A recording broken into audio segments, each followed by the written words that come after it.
नमस्कार। स्वागत है आपका न्यूज लॉन्चर पर। मैं हूं अशोक वानखड़े, लेकर आया हूं आपका अपना कार्यक्रम द डायरेक्ट हिट। महाकुंभ में क्या हो रहा है, इसकी रोज खबरें आपके पास आ रही है। दिल्ली के चुनाव गर्मी पर है। 5 तारीख को वोटिंग है, 2-4 दिन बाद 8 तारीख को नतीजे होंगे। बजट आया, उसकी गर्मी अलग है। बजट के बाद आंध्र प्रदेश बिहार क्या करेगा, उसकी गर्मी अलग है।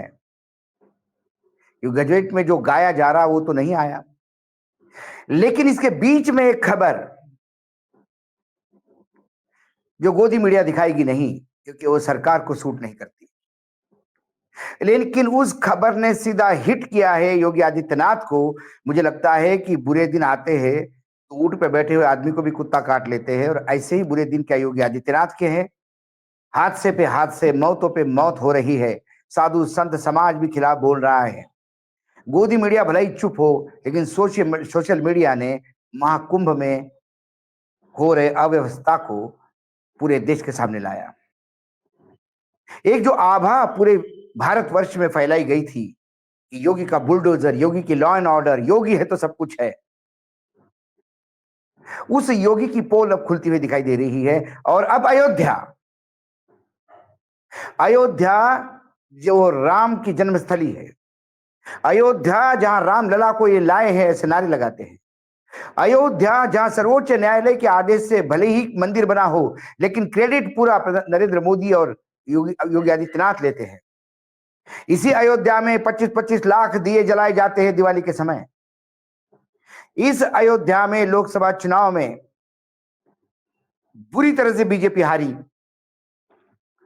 और भाजपा को यह समझ में आ गया कि राम नाम लेने से जरूरी नहीं, पत्थर तैर गए तो आप भी तर जाएंगे। पत्थर राम की सेवा में थे इसलिए तैरे होंगे। आप अपनी सेवा में हो, राम का नाम लेके शायद डूब गए। और अयोध्या में अवधेश प्रसाद, समाजवादी पार्टी के नेता, चुनाव जीत गए। जब वो चुनाव लड़ रहे थे तब वो मिल्कीपुर विधानसभा क्षेत्र से विधायक थे। अब उनके लोकसभा में आने से मिल्कीपुर विधानसभा क्षेत्र खाली हो गया। वैसे तो 10 विधानसभा क्षेत्र खाली हो गए थे। जब उपचुनाव हुए महाराष्ट्र और हरियाणा के साथ, खासकर महाराष्ट्र के साथ, तो 9 सीट पे ही चुनाव हुए। मिल्कीपुर पे बताया गया कि वहां कोई हाईकोर्ट में केस पेंडिंग है, इसलिए नहीं कर सकते। मिल्कीपुर ए नाक की बात हो गई है। अयोध्या में यदि फिर चुनाव हारेंगे, क्योंकि अयोध्या का ही हिस्सा है मिल्कीपुर, यदि वहां चुनाव हारते हैं तो फिर इससे बड़ी किरकिरी नहीं होगी। फिर तो ये मान लेंगे कि राम ने आशीर्वाद नहीं, इनको श्राप दिया है। इसलिए योगी आदित्यनाथ पूरी ताकत के साथ लड़े। बाकी 9 सीटों पे चुनाव हुए, उपचुनाव, पता नहीं था उसमें क्या होगा, लेकिन चुनाव कैसे हुए, पूरे दादागिरी से हुए। सब लोगों ने देखा कैसा पुलिस रिवॉल्वर उठा उठा के घुमा रही थी, कैसे गांव वालों को, जो विपक्ष का मतदान करने वाले गांव थे, वहां वोटिंग नहीं होने दिया। ये सारी दुनिया ने देखा, कोई नई बात नहीं। हमने भी बहुत रिपोर्ट्स की है उसकी। उन 9 में से 7 सीटें भाजपा ने जीती, 2 समाजवादी पार्टी ने। लेकिन मिल्कीपुर का मामला अटका है। अब इस बार मिल्कीपुर के चुनाव, उपचुनाव जो होने वाले हैं, वो फरवरी दिल्ली चुनाव के साथ 5 तारीख को वोटिंग होगा, 8 तारीख को नतीजे होंगे। एक तरफ पूरी कैबिनेट बैठी हुई है प्रयागराज में, और दूसरी तरफ लगातार योगी आदित्यनाथ मिल्कीपुर में नजर गाड़े हुए हैं, क्योंकि मिल्कीपुर के उपचुनाव का चार्ज उन्होंने खुद हाथ में लिया, क्योंकि ये उनके सबसे बड़ी प्रेस्टीज पॉइंट है। ऐसे मिल्कीपुर में जहां बोला जाता है कि हम रामलला को लाए हैं, अब तो हमारा साथ दीजिए, लॉ एंड ऑर्डर के नाम पे बार बार बोला जाता है, उसी अयोध्या के पास सहनवा गांव है, अयोध्या को सट के है बिल्कुल। उस सहनवा गांव में गुरुवार को एक लड़की गुमशुदा हो गई।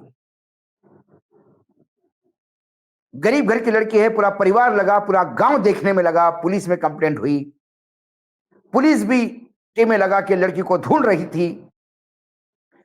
इसी के बीच एक नाले में लड़की का नग्न शव मिला, कोई कपड़ा शरीर पे नहीं। पुलिस ने शव कब्जे में लिया। थोड़ी देर बाद पास के खेत में सने हुए उस लड़की के कपड़े मिले। पोस्टमार्टम के लिए बॉडी गई।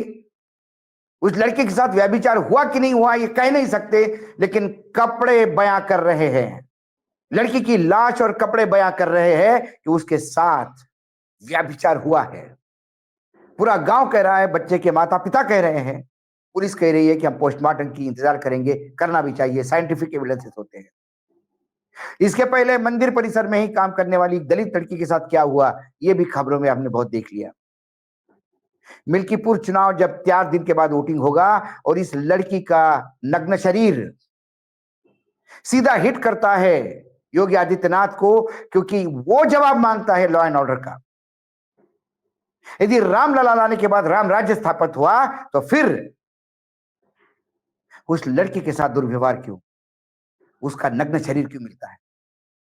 उसे खून से सने हुए कपड़े क्यों मिलते हैं? एक तरफ पूर्ण रूप से फेल हुआ महाकुंभ मोक्ष कुंभ में तब्दील हुआ, क्योंकि कुछ कुपड़ नालायक अपने आप को धर्मगुरु कहते हैं, वो कह रहे थे कि अरे क्या हुआ, मौतें हुई तो मोक्ष तो मिला। दूसरी तरफ शंकराचार्य से लेकर तमाम मठाधीश अखाड़े इस बात पे नाराज है कि मौत का आंकड़ा क्यों छुपाया जा रहा है, और आज भी आंकड़ा छुपाया जा रहा है। किसी को पता नहीं कितनी मौतें हुई है, हाथ से कितनी हुए यही पता नहीं, 3 हुए या 4 हुए, उससे उभर ही नहीं पाते। दिल्ली मजे ले रही है क्योंकि दिल्ली हमेशा चाहती थी कि योगी आदित्यनाथ कैची में फंसे। योगी आदित्यनाथ अपने करतूतों से फंसे हैं। कुछ चाटुकार अधिकारियों ने उन्हें ऐसा घेर दिया कि हादसा होने के बाद तुरंत मानते कि हाँ हादसा हुआ है, बहुत गंभीर हुआ है, अभी मौतों का पता नहीं पड़ा, लेकिन कुछ लोग गए हैं। ये दुर्भाग्यपूर्ण है, तो शायद पूरा देश साथ में होता, लेकिन हादसा हुआ ही नहीं। 18 घंटे तक बोलते रहे और बाद में घड़ियालू आंसू बहाते रहे। उससे उनका एक विद्रूप चेहरा लोगों के सामने आया। अब अयोध्या की ये लाश इसके जो चीखें हैं उस लड़की की, वो प्रतिध्वनित होगी मिल्कीपुर में, क्योंकि मिल्कीपुर की जनता पूछेगी योगी जी कौन सा शासन, कौन सी कानून व्यवस्था, गरीबों की बच्चियां अयोध्या में भी सुरक्षित नहीं, तो फिर कौन सा आपका राज, कौन सा बुलडोजर, कहां गया वो माफिया के खिलाफ खौफ, या फिर सिर्फ माफिया के नाम पे एक धर्म विशेष के लोगों को ही खत्म कर कौन सी हिंदुत्व की लड़ाई लड़ रहे हैं? क्योंकि जो लड़की की नग्न लाश मिली, सने हुए कपड़े मिले, जो दलित की लड़की अयोध्या में जिसके साथ व्यभिचार हुआ कुछ दिन पहले, वो सभी हिंदू थे। यहां कोई दूसरे धर्म का नहीं है जिसने ये किया जो आप बुलडोजर चलाए। तो कानून का डर कहां चला गया? अयोध्या की पुलिस क्या कर रही है? सिर्फ वीआईपी को दर्शन करवा रही है या रामलला के यहां आने वाले लोगों की व्यवस्था कर रही है? एक रामलला का मंदिर बनने से क्या पूरे अयोध्या जिले के लोग राम भरोसे छोड़ दिए हैं? और मेरा कहना माने तो राम तो वहां है ही नहीं, क्योंकि अधूरे घर में कोई नहीं रहता। राम जी भी क्यों रहेंगे, वो तो हमारे पालन करता है। उन्हें घर देने का जो दंभ जिनमें है, उसका जवाब उन्होंने लोकसभा में दे दिया। विधानसभा की बारी है। विधानसभा में इस बार वो सारे हथकंडे अपनाए जा रहे हैं। 9 विधानसभा में जो उपचुनाव हुए हमने देखे, वो हथकंडे यहां भी अपनाए जाएंगे। लेकिन इसके बाद भी ये जो हादसे है, ये योगी जी के तथाकथित कुशासन को, प्रशासन को कुशासन बनाने में लगा हुआ है।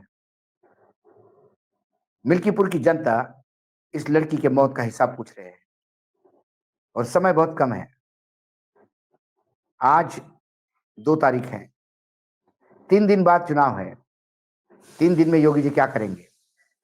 माफी मांगेंगे या 3 दिन के बाद मिल्कीपुर के लोग समझ जाएंगे कि प्रदेश की बागडोर गलत हाथों में है? ये डबल इंजन की सरकार डबल शोषण करती है, डबल प्रोटेक्शन नहीं देती। आज डायरेक्ट हिट में इतना ही। कल फिर आता हूं किसी विषय के साथ। तब तक के लिए नमस्कार, देखते रहिएगा न्यूज लॉन्चर।